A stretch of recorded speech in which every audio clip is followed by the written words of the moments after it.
Welcome to Flavor Files. I am Tanner, chef, restaurateur, and bartender. I'm joined by my father, professional broadcaster Jerry Agar, and today we are talking all about TikTok trends, stuff we've seen on TikTok, you might have seen on TikTok, and we're going to get into if any of this makes any sense. Is there any science behind the nutrition? Is there any practicality to some of the cooking tips? But before we get into our first one, which is, should you buy an entire side of beef from Costco? I want to start with our Amuse booze, our little drink that we have at the start of every episode. This one today is called a Softserve Margarita. This is a huge trend that's been on TikTok. It's basically a soft serve that's been turned into a margarita. You're pouring in your tequila, you're adding your triple sec, and you're freezing it. Way more frozen than a frozen margarita would normally be, but way more boozy than a soft serve would be. It's their perfect little baby of soft serve and margarita. We have started making one at our restaurant. It's funny. I saw the TikTok trend.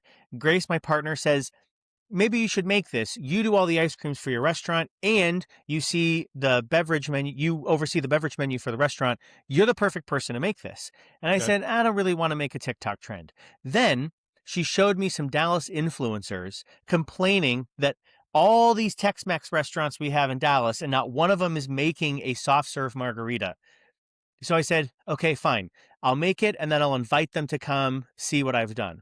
So we did a grilled pineapple soft serve margarita with Patron, and they showed up. They took videos of it, and now it has gone absolutely crazy at our restaurant. Friday night, we sold 28 liters worth of it. We sold 24 liters worth of it on Saturday night, and it just keeps on going. By the way, it doesn't sell by the liter. You made the liters and then you break it out to what, 7 drinks or 8 drinks or something? Right. You get it comes in a 5 to 6 ounce serving size, right? Because it's a margarita. They're very strong. So we have to serve you that kind of size. So, right, we've got a machine that we use for making ice cream. I've disabled the timer so that it can keep running, making this nonstop. On Saturday night, I had to bring a person in full time just to make soft serve margaritas. Wow. Okay. So look that up. By the way, before we get into some of the TikTok things we want to talk about, you had mentioned on a previous episode, a drink called Milk Punch. And over the last weekend, I was with your brother, Cooper, and we decided to do it. And we looked up an Elton Brown recipe of Milk Punch. And we needed to make tea, and then we needed to add in port, and we added in rum, a thing called allspice dram. We didn't want to buy a whole bottle of that stuff and then have it sitting around. So I went online and found out you can do this with almost anything. How can you impersonate this? How could you make something that would be close enough? And so we made our own allspice dram, lemon juice, and then you make all of that and you cool it with the tea and everything. And then you pour it into a cup of milk. And the milk curdles immediately. You let all that cool, and then you filter it. And in a sense, it sounds stupid, but actually, when you've got to filter it because it's got all that curdled milk in it. But it was really nice, and the milk obviously put a flavor in, but it didn't taste milky and it didn't look milky. We really liked it. Right.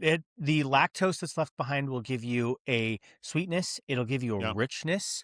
But yeah, all the curds come out. It's very strange to drink clear milk, but it's delicious. It's very tasty because, most of milk is just water. There's very little milk in the milk, it mostly is just water, and you're able to extract those solids out, and it's clear, beautiful, and flavorful.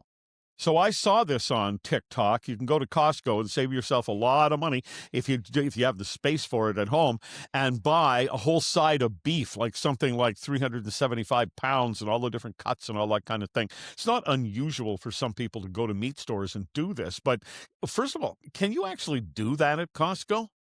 So people have shown this at Costco. Yeah, 375 pound half beef. So this is literally half a cow, just cut down the middle. You don't get the head, but you get kind of this whole carcass. So it's like $1,900 American is what I saw in this video. And it's funny because then you see these people in the comments being like, oh my God, that's only $5 a pound. When you buy a steak, good steaks, you can spend $40, $50 a pound. Right. To get those. And so people feel like they're beating the system. And there's all these comments talking about how they're going to do it, which is crazy to me because having broken down a side of beef.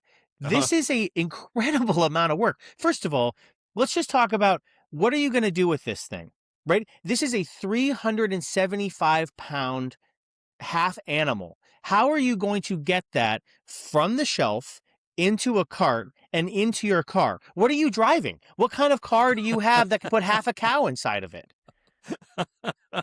Well, a truck. You'd have to have a truck. I mean, look, I know you love your Indian motorcycle, and I know at Uh-huh. 1800 cc's there's a lot of power. But if I saw you rolling down the highway with a half beef sitting in the pillion seat, that's too Yeah. much. This is No, not a realistic thing. I'd have to drag a wagon. That's but I need an awfully big wagon. So is this a real thing? Because if it's the actual half and not like you could go to a butcher and do this and say, I want to purchase a half and I want you to cut it into all of the following things. They'll do that for you, but it's not going to work out to $5 a pound with the butcher to do that for you. No, so this is one of the things that people don't think, right? I'm going to beat the system.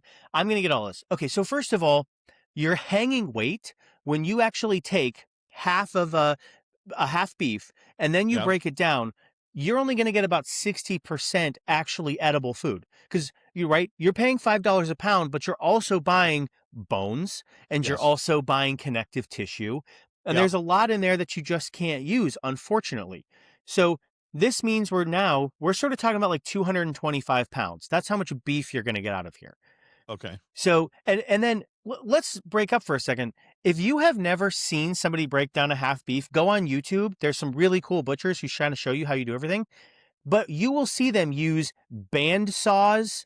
You will see them use giant knives. You'll see this stuff hanging from the ceiling. They do all of this inside of a refrigerator so that the beef can't go bad. Yeah. We can joke about you putting the half beef on your motorcycle, but how are you going to get it into your place? How are you going to haul that into your space? Where are you going to set it up? How are you going to break this down? It would take you the entire day to try to break this down. And at the end, even if you're good at it, you now have, let's call it 225 pounds of beef. If you'd paid your butcher to do it, you probably would have been spending like, let's call it $2 a pound for him to break it down. But if you did it all yourself, if you don't want to count your labor, I guess you could say, well, I spent $1,900 and I got 225 pounds. And now I did have to buy a band saw, but that's fine. Don't worry about that. And I need a chest freezer. Right. You need a chest freezer because now 225 pounds of beef, it's not like it stays good. Okay. It's actively going bad every minute. And if in your mind you think you're getting a whole bunch of steaks, you're not. You are getting every cut of the cow. And I've said before that whole animal utilization is a really cool thing to do. And I would love people to be more into using offcuts and coming up with things. But, what are you going to do with all of the chuck and the roast? You're going to have a bunch of meat that kind of doesn't make sense to do anything other than grind. Do you have a meat grinder? I mean, are you going to sit Yeah. there and chop it up with your hands? This is a nightmare. It's adding up.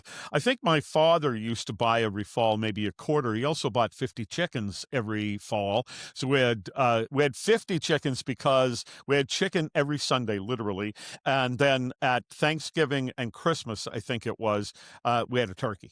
But the rest of the time, it was all of these chickens. But we had the huge freezer, and we also were in Gilbert Plains, Manitoba, where for a certain part of the year you can just have that stuff on a porch, and it just it freezes because it's so cold outside. You But could have, for most people, especially now in more modern days, that's not practical. But you if you go to a butcher and you buy volume, like let's say a quarter of a beef, and have them break it down, wouldn't it still be cheaper than going over to the grocery store and buying these things one cut at a time?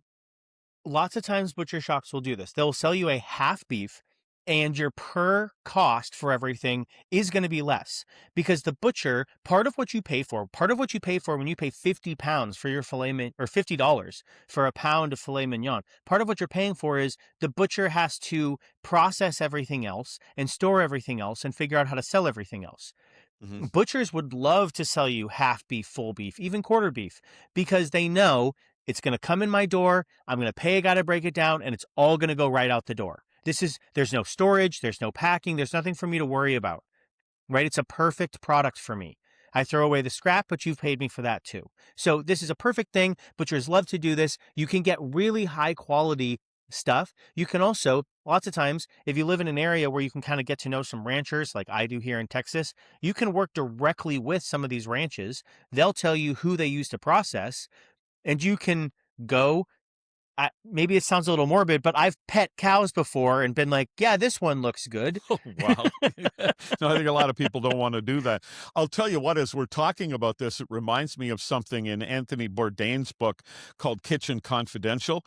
And he talks about working at a restaurant where they had decided that they would buy whole hogs and butcher them themselves because, again, it would be a lot cheaper and they're professionals. And so he said, unfortunately, we had to process these whole hogs in the basement, and it's literally dead weight. And you've got to take the dead weight of a full hog down those stairs. And Anthony Bourdain said, it gave me a whole new level of respect for the Gambino family.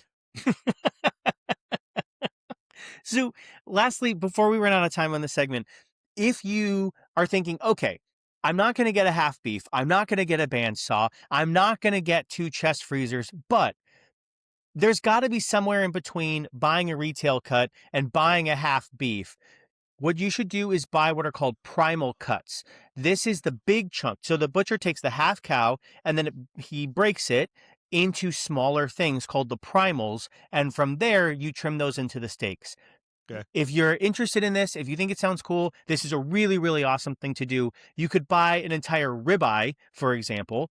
It's easy to dry age a whole ribeye if you wanted to get into that. It's easy to trim that into steaks, whether you've aged it or not. And this would be a way to say, I'm a little bit curious about, I want to do some light butchery. I want to dip my toe in. I'm not going to paint a masterpiece, but maybe I'd like to paint a 10 by 10 block.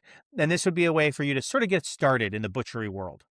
As you know, this week we've been talking all about TikTok trends. And there's a lot of nutrition advice that gets put out on TikTok. I have no idea if any of it's true, but fortunately, Flavor Files fan and previous guest is back. Leanne, thank you so much for being here to help sort out the myth of TikTok. All right, let's TikTok myth bust because there's so many of them and people don't know whether they're fiber maxing or they're electrolyting and their heads are spinning.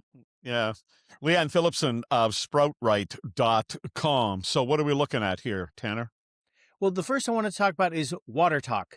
This idea of hydration. I walked down the grocery store aisle and what used to be just sort of Pedialyte, and then there was Gatorade, and then Liquid IV came out. But now I feel like there's a million brands that all want to tell you we're the better one. We have the better stuff. We also have energy. We also have probiotics. And I'm really just wondering, are we just making Kool-Aid once again? Yes. Or are we actually doing something good for our bodies? The majority are more on the spectrum of Kool-Aid, I would definitely say. And, the marketing aspect of this is absolutely off the charts. Without a doubt, sodium, potassium, magnesium, a little bit of calcium in there as well, from the electrolyte standpoint, in order for people to stay hydrated. And you need to be hydrated to have energy. It cures constipation, headaches. Like there's so many benefits to being hydrated.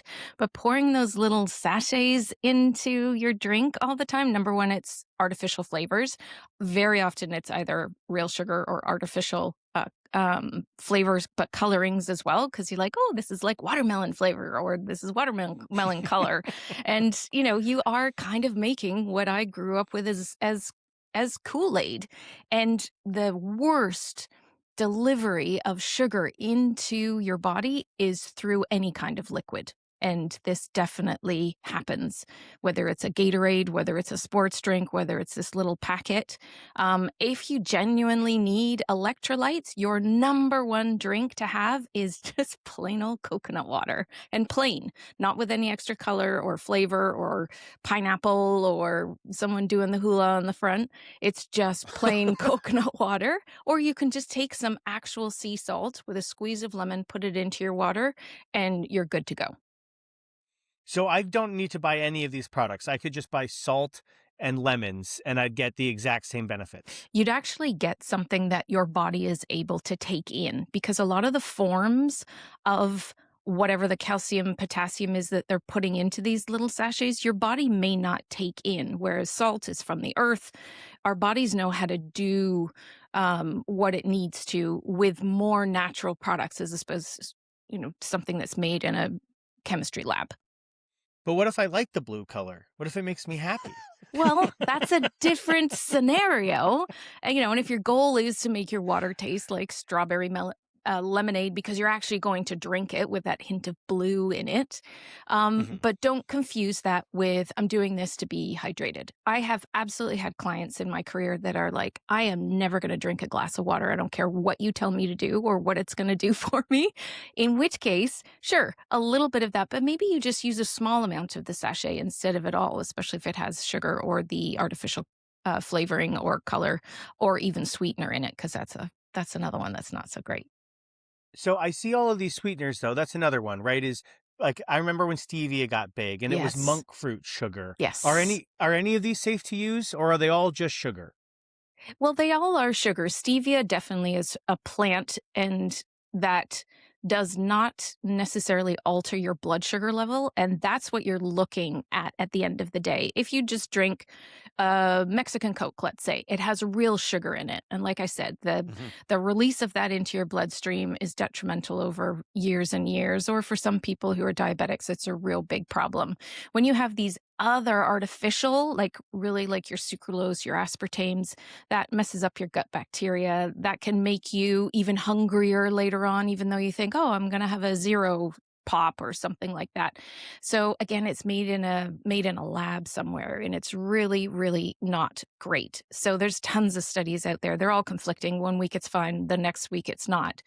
But really, a lot of people need that sweet in their mouth. So if it's satisfying for them, then you can almost, like, I would wean a client off of any of the sweetness, because it's all, you're used to that sweet flavor.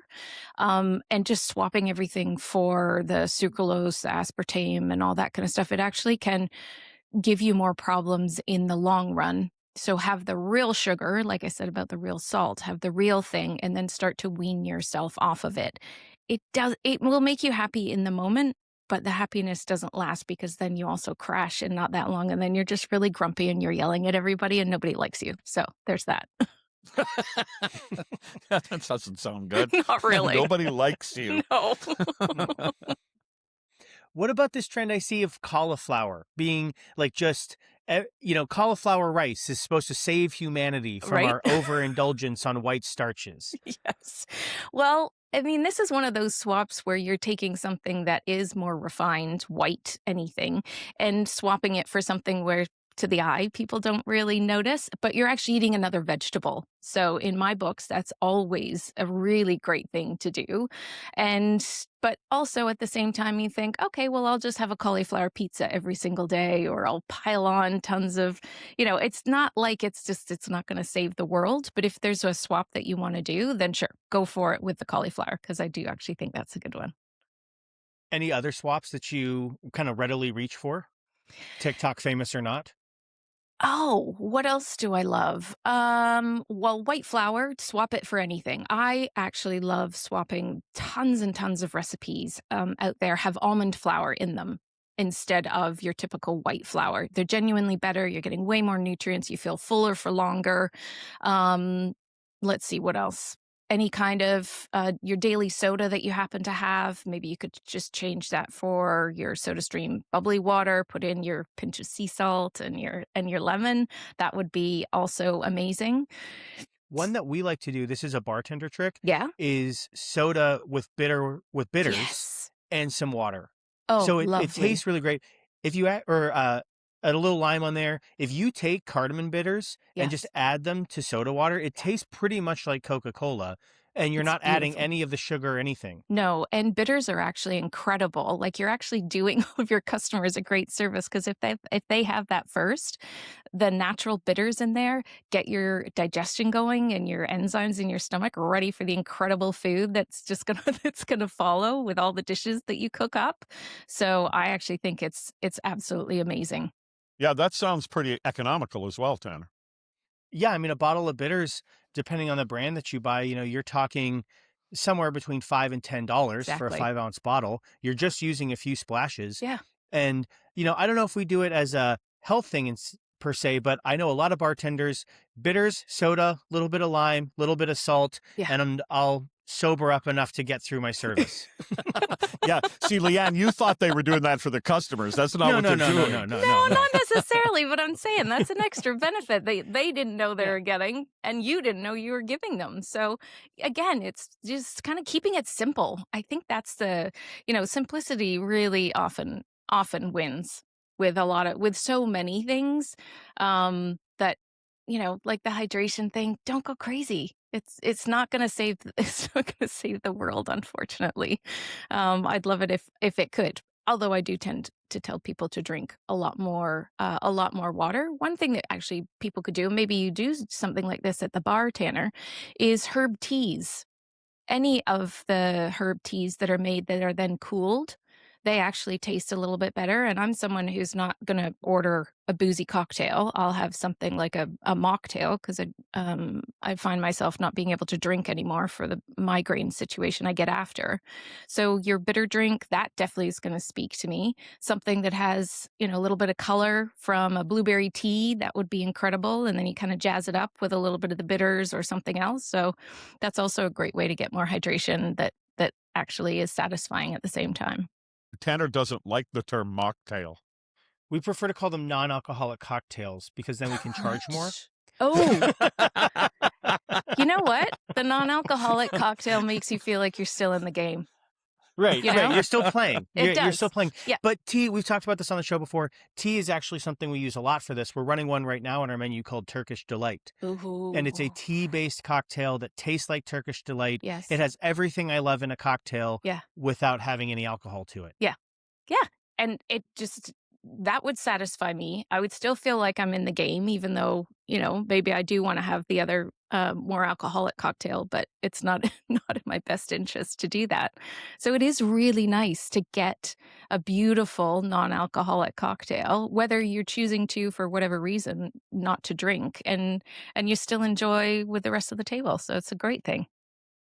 Leanne, if somebody sees on TikTok or some social media somewhere, oh, this thing is fabulous and it's going to be good for your health and all of that kind of Yeah. stuff, you don't know who's putting that stuff out there. So other than going to your site, sproutright.com, can you name a couple places where I could say, well, this site says this, but I want to check this out? Someplace reliable. I actually, I've got the training behind me, but I will put pretty much anything into Google and then really go through the different sites. You will also, from an AI standpoint, Perplexity tends to give you much more of the research-backed answers, and you can be very specific and say, show me research about this particular trend right now. Okay. But I would okay. really just tend to throw it into Google and be really specific. I want to see research backing this. And then because you get so many options, you can go through and look and see, is this just a headline, or is there actually anything credible behind it? Or who is the person that's saying it other than this one not so, Okay. known person on TikTok? Well, great. Thank you so much for being here again, Leanne from sproutright.com. We appreciate it. Hope to see you next time when we do some more TikTok trends or have other myths that we need busting. Awesome. This is Flavor Files, and we're talking about TikTok and how it influences so many things. We just talked nutrition moments ago. Now we'll talk fitness, and joining us to do so, we're happy and proud to have her, is Tanner's sister and my daughter, Kaylin Agar. I'm going to read this off a piece of paper here, Kaylin. Masters of Science in Exercise Science and Health Promotion with a dual concentration in nutrition and sports psychology. Congratulations. Thank you. It was probably a little bit more effort than it took you to read it. Yeah, a little. I doubt it. That was a huge mouthful. Even as a professional broadcaster, that was a lot. But Kaylin, Yeah. we're excited that you're here. We're talking TikTok trends, things. Are they real? Are they, legitimate? The first one I want to talk about, I feel like I see it everywhere now, is protein maxing. I see it on trends. I see it on products. The granola in my house is protein granola. It's everywhere. It's like a protein takeover. Is this something people should be getting into? Why is it everywhere? I think it's everywhere for a couple of reasons. A lot of people are now understanding just how important protein is. Even if you're not someone who's trying to build a bunch of muscle, it's still important for your muscles to be able to have you walking around and doing what most people think of even like a sedentary lifestyle. You need your muscles for that, and protein are the backbone of your muscles. So I think that is what caused us to get everyone so obsessed with eating it and putting it into, as you said, granola even, or there's like protein water now. I even saw on Target the other day. Wow. Which What is is protein ridiculous. water? That's an amazing question. It's water with protein in it, Tanner. But what kind Yeah. of protein? Is this just meat water? Is it just beef stock? But they've like made it clear so it looks Yeah, they better. clarified it, ran it through Mm. the centrifuge. No, it's a milk punch beef stock. That way you can have milk protein in there too. They need All to work right. on the marketing because that sounds awful. Beef water. That could, oh my God, that should be one of our fake ads that we do, Dad. Sometimes life is catching up to us. Well, I think a lot of the products, though, as much as everyone's now getting obsessed with eating protein and everything, it's gone a little bit too far where the marketing of it is trying to claim that this is a protein max granola or protein heavy yogurt. There was already protein in your Greek yogurt. So I just think it's funny walking the aisles as someone who knows that some of these products naturally have protein, and it's just marketed as 15 grams of protein. That was already there. I feel the But same way about they know everyone's going to buy it if they like list that in big letters since everyone's obsessed with it now. that's the same way I feel about gluten-free vodka. All spirits are gluten-free. You can't distill gluten. Now, some products like Tito's are made out of corn, so the facility itself is gluten-free, but it's really funny when I get people that sit down and they go, "Which gluten-free vodkas do you have?" I'm like, "Oh my God, this is going to blow your mind. It's all. All of ours. We never carry the gluten included vodka. Right. We won't do it. Okay, Kaylin, what about extreme meal prep? Is a kind of a thing on TikTok, I guess. Just prepping for the whole week, you mean? Yeah, prepping for the entire week where people are sort of, you see them like stack up their refrigerators where they've got just nothing but little tiny containers of the same meal, like 24 of them stacked up in there. Is this actually good for people? Should people be making the time for this? I think you get into two different things. One, meal prepping, I think that's great. I think it allows people to ensure that when they come home from work and they're tired and they'd rather just DoorDash food, they have a relatively healthy option for them. Now, where I think it starts to get into a situation that's not as good is when people are eating the same 2 meals all week, every week, because they've determined I'm going to have, I don't know if you've seen the trend, it's called like man kibble or like boy kibble. And it's men who get obsessed with just eating ground beef with some avocado and rice. And it's like man kibble. And again, that's a healthy meal, and the macros on it in terms of your protein and your carbs and your fat are great. But then you run into, if that's all you're eating for 2 or 3 meals a day, each week, every week, you're missing fiber and you're missing a variety of vegetables. And so you get away from, it was a nice idea in theory, but there's so many nutrients you're missing because you just got obsessed with eating this one meal that you meal prepped, as you said, all for like their week on end. I know a guy who ate nothing but he ate ground turkey. He would cook that and broccoli, and he ate that for 30 days. And then he made all of these videos about how he cut weight, and the reason you don't have the body you want is because you don't have the discipline that I have. So you're telling us the man kibble trend is just dribble. Yeah, I think, sure, you're probably, if you went from eating terribly to now eating broccoli and lean beef with minimal seasoning and stuff, yeah, you're going to cut that water weight. But then it comes at how long can you sustain that before you end up having a vitamin deficiency problem, before you end up having all these other health concerns because you're just having 3 foods in your diet. Well, okay, but if you took what would be considered a very well-balanced meal and Man just kibble. a well-balanced meal with all the variety of things that you need and prep that for a week or 3 weeks or whatever your food prep regimen was, what's wrong with that? I think it's better if people plan one meal that's probably going to give you 3 or 4 servings.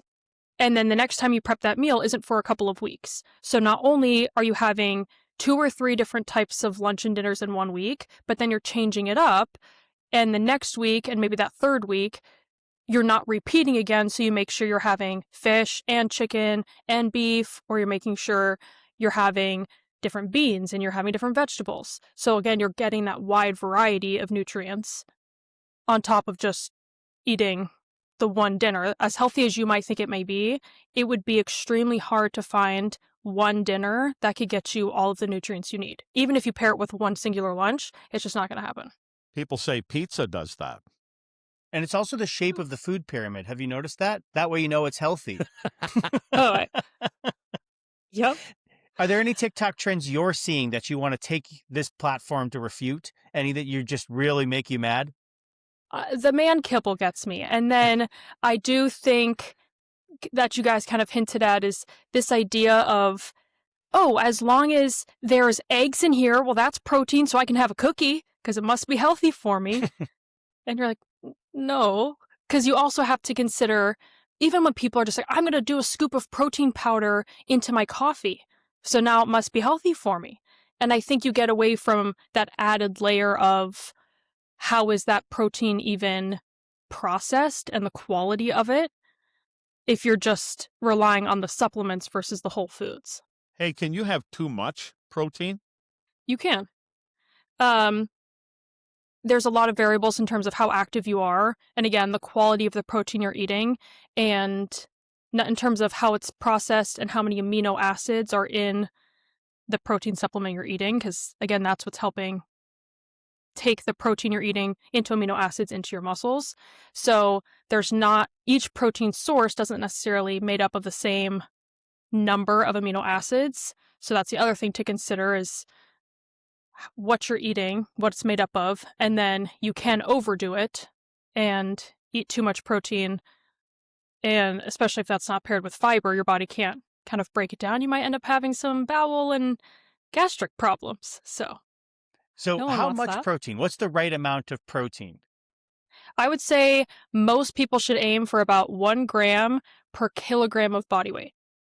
Again, you have some slight variables depending on how active you are and what are your goals. Or you are trying to gain a little bit muscle, but the normal amount is like 0.8 to 1 grams per kilo of body weight is the minimum people should be eating. What Can if you you're just carrying? text me?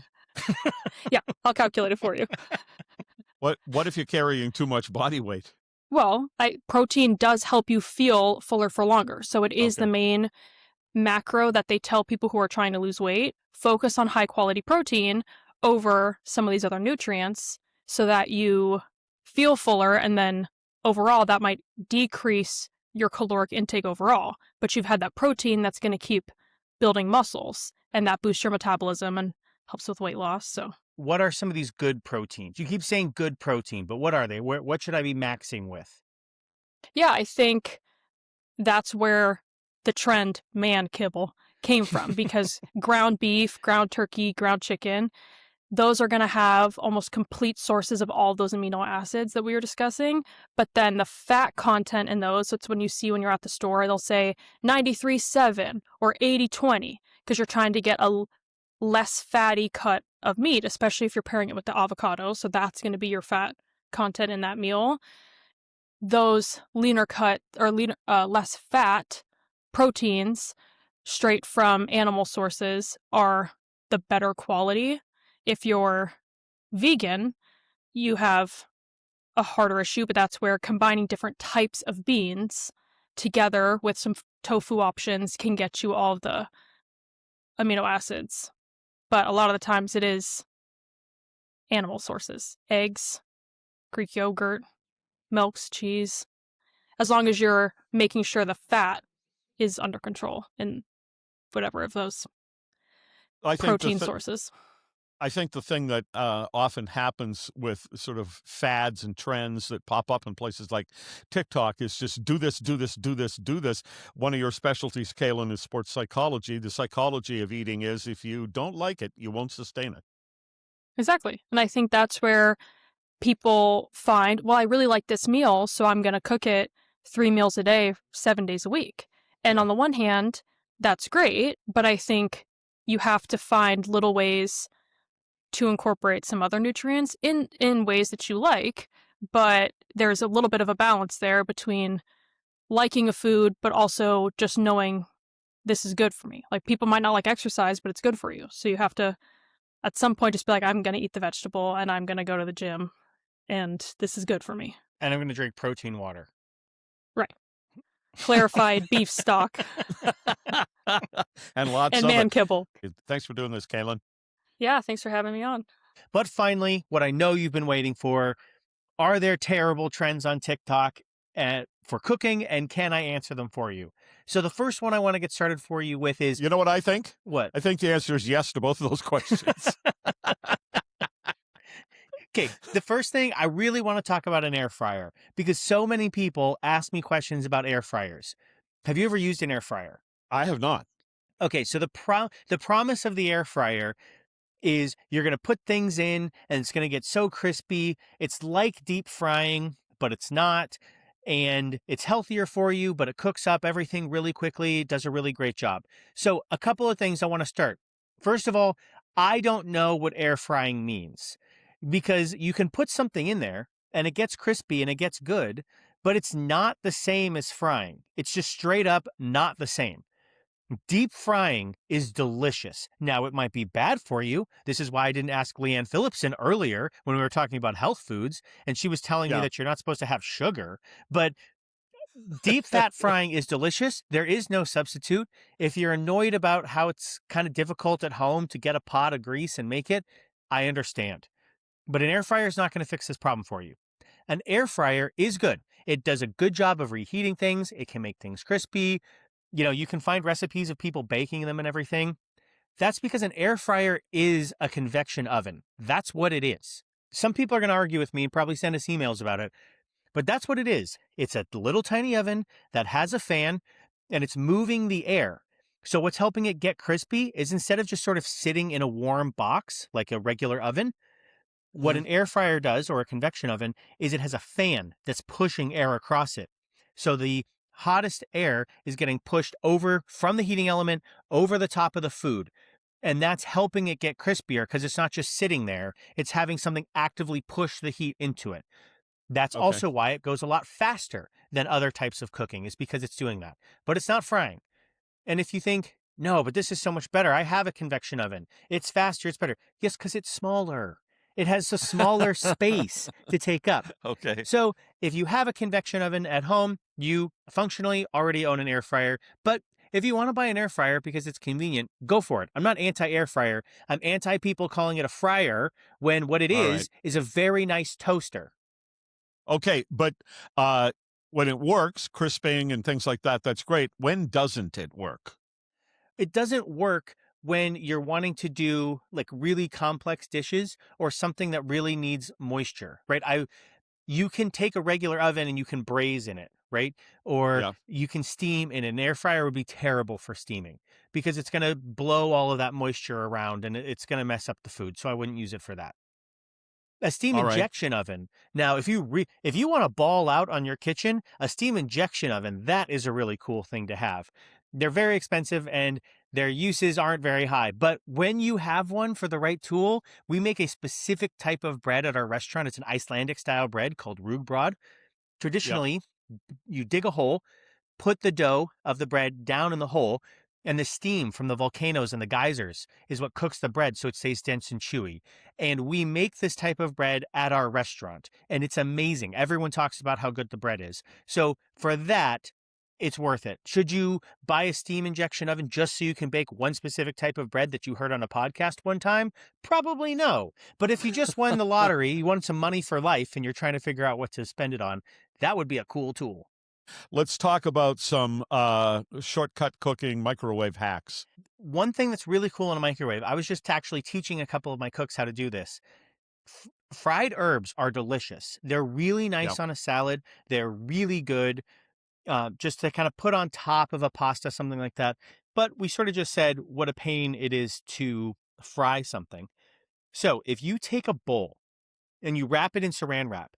Then you take herbs, you put them in olive oil, then you put some salt on them, kind of just dress them like that, lay them in a flat layer on the saran wrap, and then really tightly over the top, wrap it in saran wrap again, and then put that into your microwave. It'll fry the herbs. The herbs are like small, they're light enough, thin enough that the microwaves will actually get in there and cook it, and you'll get really beautiful herbs. In fact, lots of times we fry herbs this way on purpose because then they can be really flat and perfect because they don't sort of roll around in the oil. They're staying Okay. exactly in a nice sheet. So this is a perfect way to fry. I did this for somebody at the restaurant that was gluten-free. We don't have a gluten-free fryer, so I fried off their herbs in a microwave really quickly so I could finish their dish. Nice. There's other things though, I mentioned before, being able to steam. A way I do love steaming, I saw this is sort of picking up some steam on TikTok, is papillote.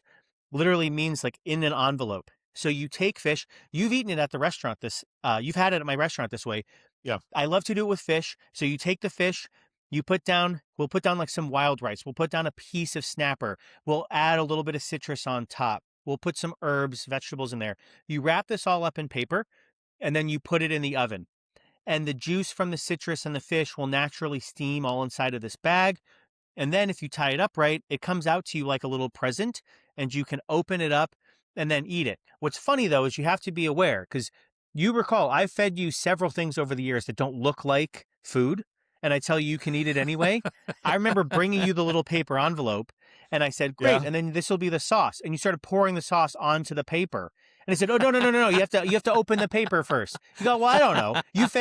I have fed you a napkin before and said, no, this is part of the food. It's part of the bit. So for anybody listening who thinks, how could he eat paper? I do some subversive things like that on purpose. But this is a really easy thing. You need parchment paper and an oven, and you can make really beautiful little meals this way. All right, but specifically parchment paper. Parchment paper. Yeah, don't use wax paper. Okay, thank you. One TikTok thing, I don't know, this is real, making hard shell tacos in the toaster. You can do this. Yeah, you can do this. So what you do is you take the wire rack of the toaster, and then you're going to put the tortilla so it hangs down over the edges. Now, so Okay. you're not going to get this perfectly squared edges. They make devices where you put tortillas in and you like clamp them shut and stick them in the fryer. That's how you make hard shells normally. But you can hang them. And the heavier the tortilla is, the better it works. And then you basically just bake it in there, take it out really carefully, and you can make hard shell tortillas inside of your toaster. Your toaster also is helpful for making guacamole. I learned this trick years ago from this old Mexican chef that I used to work with. And if you take like a wire rack, like a cooling sheet, where it has like a crisscross pattern, take your avocados and then just smash them through that screen. Rather than having to cut them up and then mash them, you just take out the pit, smash it through the screen, and you've done almost all the cutting of the avocado already. And so what we've done in restaurants is you take a giant bowl, put that rack right on top, and just push, and you pretty much make the guacamole for you. Wet paper towel for cutting boards. What's that all about? Well, this is a hack. I'm not sure. I don't know why more people aren't aware of this. So people are taking wet paper towels, they're putting them under their cutting board, and then saying, look, now it doesn't slide around on the counter, so it's easier to chop. Yes, absolutely. You're creating a source of friction in between the counter and your cutting board. So this is a thing that we do in restaurants. We take towels, literally the first towel of your day. You take this bright clean towel, you wet it down, put your cutting board on top, and now you have a surface because we're cutting fast and we're using sharp knives and we're in a hurry. And so this will cement your cutting board onto the counter, and it's going to make it a lot safer for you to do. I'm going to give you one more tip. When you're peeling large amounts of garlic, because you know how when you peel garlic and chop garlic, it like gets into your fingernails and it burns? I'm really glad to see this finally on TikTok because if you put the cloves in between two big mixing bowls and just shake the hell out of it, you'll actually just knock all of that stuff off. And then you can just pull the garlic out afterwards. And that's our TikTok episode. Thanks for being with us. To check out our list of radio stations, the almost 40 episodes we've recorded now, it's all on our webpage, Flavor Files, Philes, flavorfiles.com.